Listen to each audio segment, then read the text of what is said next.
ভাই আমিও তো ক্যাডার হব, ক্যাডার হওয়ার জন্য তো আমারও মনটা খুব চটপট করে, কিন্তু আমি ক্যাডার হইবার পারি না।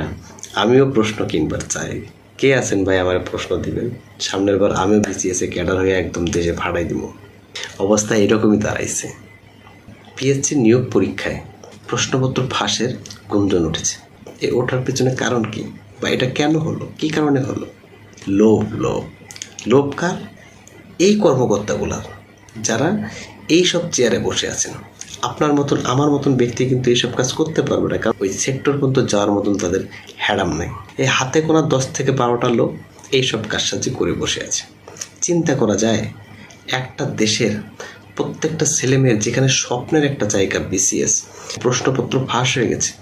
আগের দিন রাতে তাদেরকে টিউশনি করা হয় এবং 85% মার্ক কমন নিশ্চয়তা দেওয়া হয়। কোন দেশে বাস করি আমরা?